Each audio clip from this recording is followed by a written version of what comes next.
Latha Mabrin gets zapped during meditation.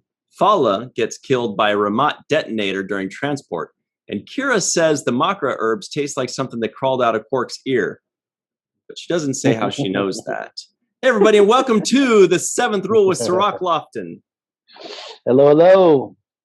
My name is Ryan T. Husk. We are joined by a very special guest, Melissa Longo, because it's a Nog episode. Hello. We're doing a review of Deep Space Nine, Season 5, Episode 11, The Darkness and the Light, story by, first writing credit by, I think ever, Mr. Brian Fuller, and teleplay by Ronald D. Moore, directed by Michael Vehar. This is also the first episode of 1997, January 6th. Wow. That's Aaron's birthday. I know. Happy birthday, Aaron. Yeah. Oh, wow. Nice. Mm-hmm. This episode aired on that wonderful man's birthday. How you guys doing? Okay. Doing good. Yeah. Doing good. Awesome. So, yes, go ahead, Sirach. The whole time I was watching this episode, I was thinking to myself about like how close Nana is to labor. I'm like, she is like about to blow at any moment, and I don't know if she's already given birth at this point, and she's just wearing a one of those labor kind of outfits that you put under your clothes to make it look like you're pregnant. But I think that's what it was. I think so too. If I remember correctly, she gave birth a few episodes before. Mm-hmm. Okay. And I can't remember who told us that. I think it may have been Chase. Somebody told us that on our show just recently. Mm-hmm. And she just came back and delivered it. What? It was Eve. Was it Eve? Because it was a fact in that book that she has. Right. She knows everything. Mm-hmm. Very good. See, that's why you get the big bucks there. Yeah. Melissa. You keep that solid mind. The two of us are like, who was it? I don't know. It was like a week ago, but Melissa remembers Eve. Eve remembers factoids, and we just sit here and go like, "Oh yeah, that sounds about right." Yeah, that's. Exactly. I was gonna say that too. I think she came back. Oh, that's what it was. That's what it was. The episode where Odo goes back to Terok Nor, it was called Things Past. And then at the end of the episode, he comes back and just has that one scene with Kira where he's talking about, what happened and how, she's having this big dramatic scene with him. And she was only in that very last scene. And I believe that was said to be the first scene that she did upon returning. Or maybe we just guessed that. But anyway, that's what we talked about. True or not. That is what we talked about. Yeah, I think Melissa's right. It was in the DS9 companion, and Eve is the one that pointed that out to us. Yeah. But as I was watching this episode and kind of thinking about that, saying she looks super pregnant at this, in this episode, I was thinking, how cool would it have been for this main character at the, who towards the end has this whole scene with her, but basically to have removed the baby at that point, so they could have essentially, gone back to normal in the course of this episode for her, so she can go back to wearing her regular stuff. So I was thinking, are they going to do that and try to pull that off as the excuse for why, the baby's out now? But they didn't. So that was kind of one twist that I was expecting, but it didn't come. Yeah. Also, I'm thinking she kind of did, I wouldn't call it a stunt, but she did have a little bit of activity towards the end there, when she's running, when she does the double kick and this and that, I'm not sure they'd have somebody like 8.5 months pregnant doing that. I mean, I didn't look closely. Maybe it was a stunt double, but and they certainly wouldn't have her fall on her belly. Fall on her belly. Yeah, that was the one scene. I was like, what's going on here? Is she on her stomach? Like, I don't forget what scene that was in, but she was face down on the floor, and I'm thinking, right, no, this is, you got to fall on your back, sweetheart. Good thinking. Yeah, you're right. You're right. So yeah. Melissa, you've gone on record multiple times saying that Major Kira Nerys is your favorite character on this series. How did you feel about this Kira-centric episode? It's probably my least favorite Kira episode. Wow. Because I have some major issues about what was written for her in this episode. Thank you. Good night, everybody. Well,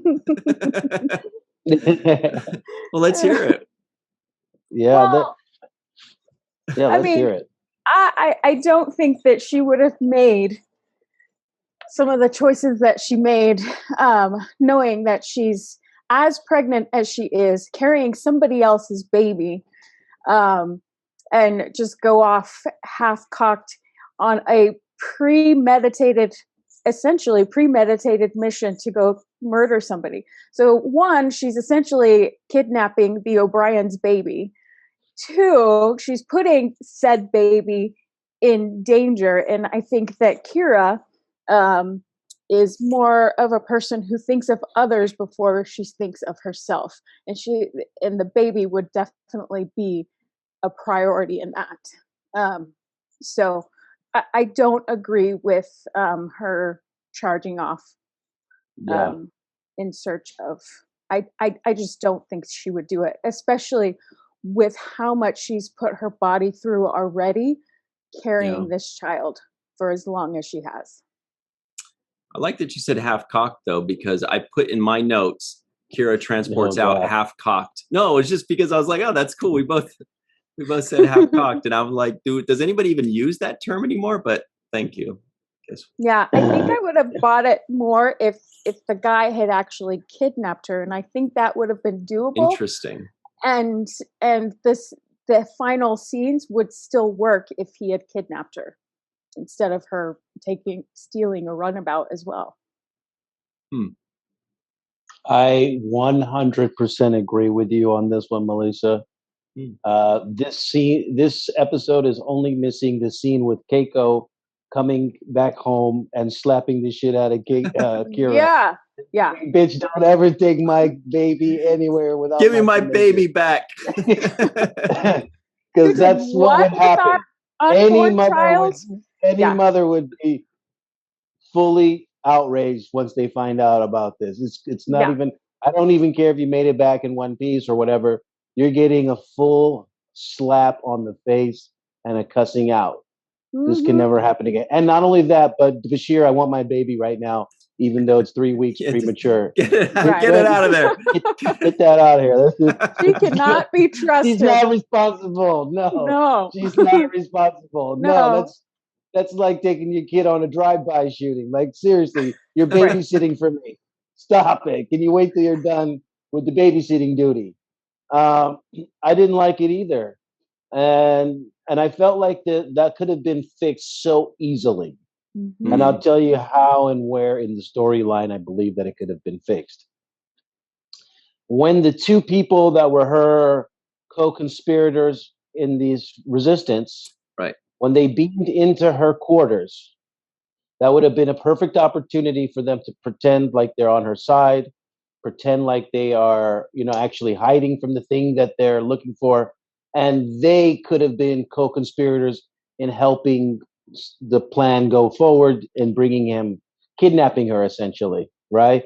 I thought that's what the tea leaves were about. So when they gave her the tea leaves and they were whispering to each other, go get the leaves or whatever, I thought that was go get the thing that we're going to neutralize her with and kidnap her with, right? The leaves could have been easily, hey, let's celebrate your arrival, guys. I haven't seen you in such a long time. Let's make a hot pot of tea. And next thing you know, she's knocked out because it was a drug or something. Perfect way to get her in that situation without it being her decision and her fault. Because she looks totally irresponsible in this moment. Absolutely. And no mother who's like that close to birth, I can understand if she like is like 2 weeks pregnant, and it's like, there's nothing. It's like no change physiologically in her body or whatever, and she doesn't feel it really. But Right. you're talking about you're like about to blow. You're 3 weeks away from delivery. Nobody's even like extenuating that much energy, or they're not going to do heavy exercising. They're not going to do heavy lifting.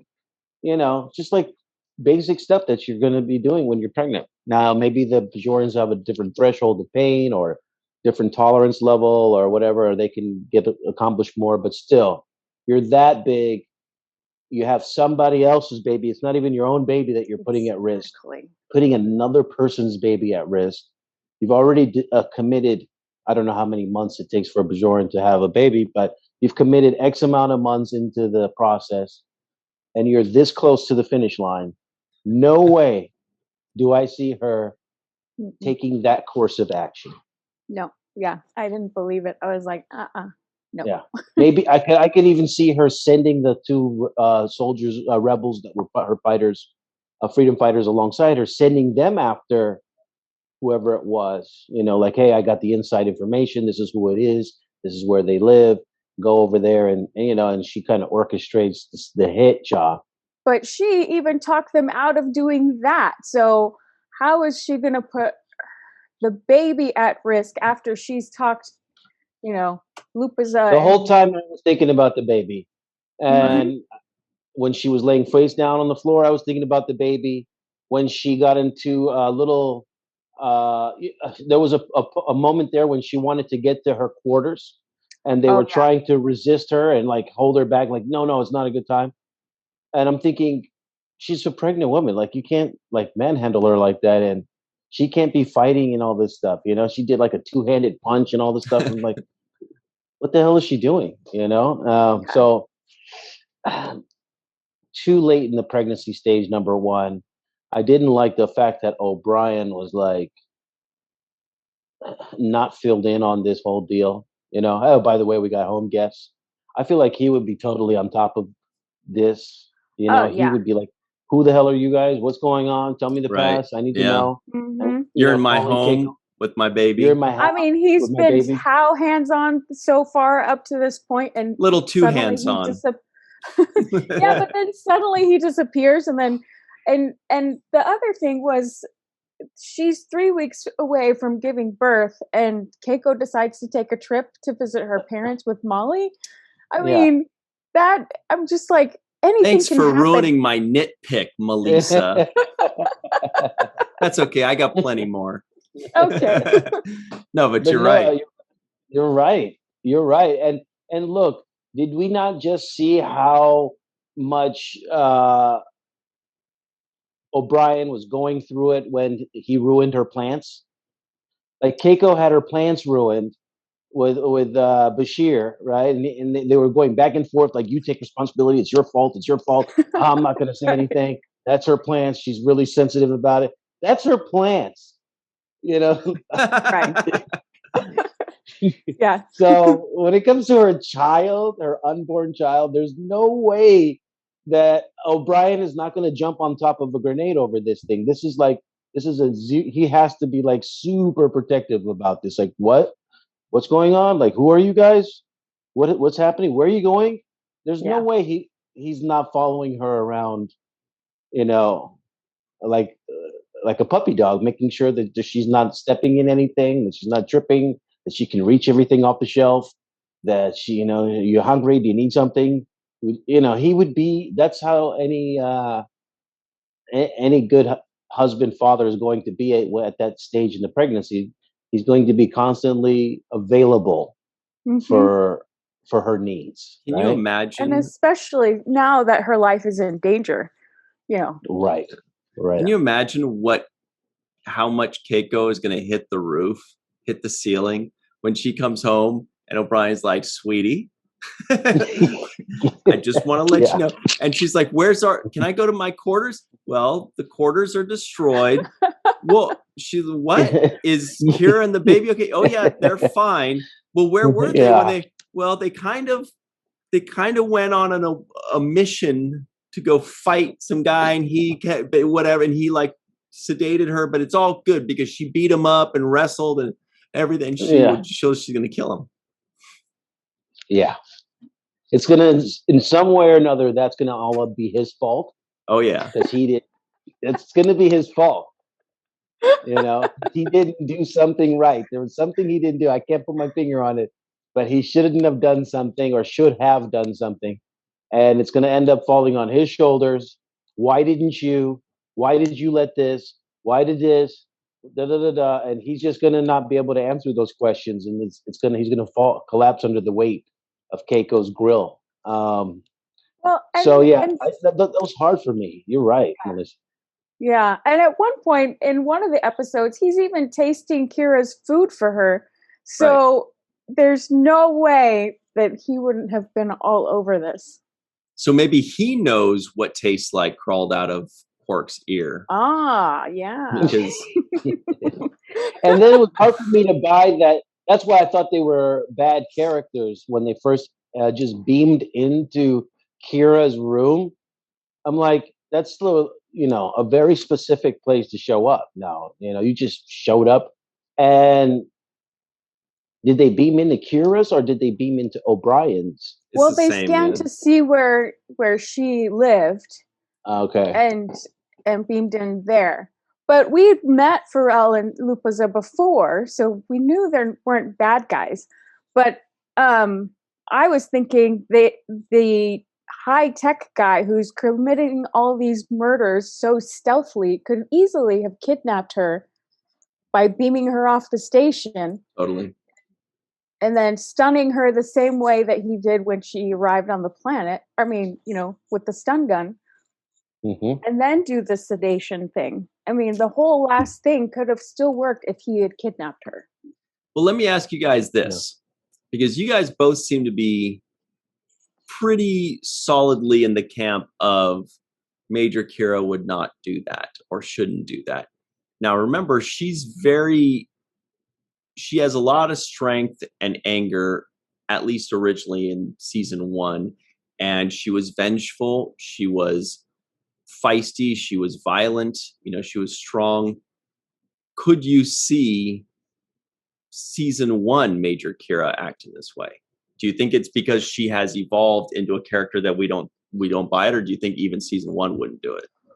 Well, no, I think season 1 Kira might be capable of this, but then season 1 Kira wouldn't have been pregnant, and it would have been a whole different thing.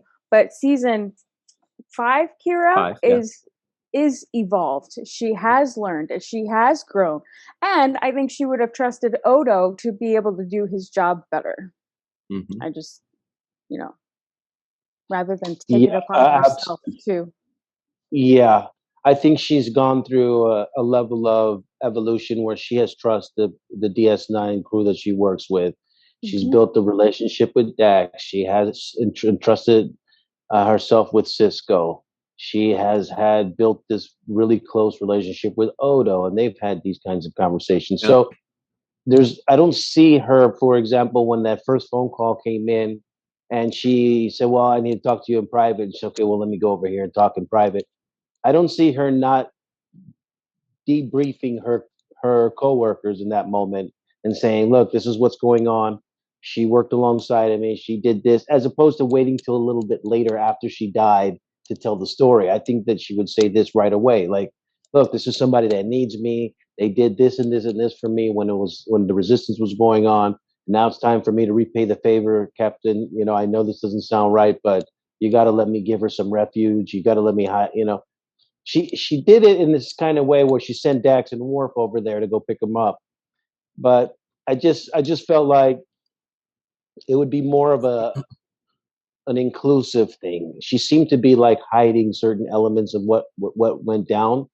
And I never seen her really not own up to whatever it was that she's done. So I don't see why there would be a reason to hide anything, right? She's always pretty transparent about who she is and what she's about. Season 1, I would buy. I would buy season 1 Kira doing this. I don't buy her doing this right now, like on the snap, on the dot. First of all, she knows the killer is kind of looking for her. I would have suspected like he would be able to like he's doing all of this without even being physically present there, right? From what we understand, all of these things are happening without actually him being there. Right. He sent that shock out to kill Vedic Latha or Latha. I think it was pronounced Lathan, Mabrin. Yeah. And that was my little nitpick. I was like, which one is it, guys? Latha or Latha? They do that sometimes where they're pronouncing it differently. Yeah, and I'm like, somebody please get some consistency here because it went right from one way to the other.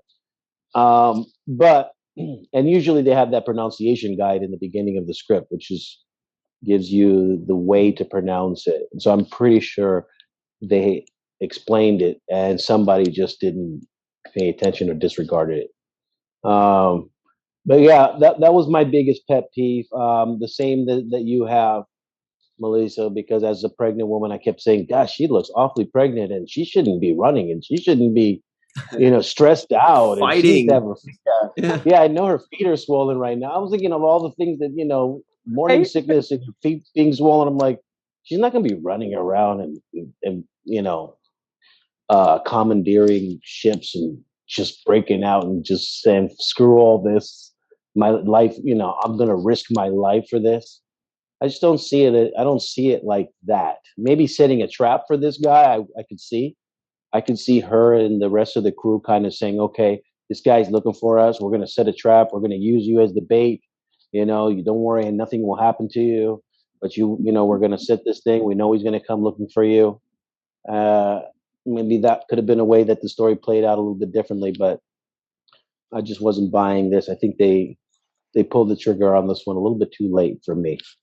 Yeah. So go ahead, Melissa. No. Go ahead. I was going to say, speaking of pulling the trigger a little late, we're going to hit our break in just a minute here. And I know, can you believe it? But on the other side, we have a lot of things to discuss. Number one, we had a rule of acquisition. We have some non-appearance mentions to discuss.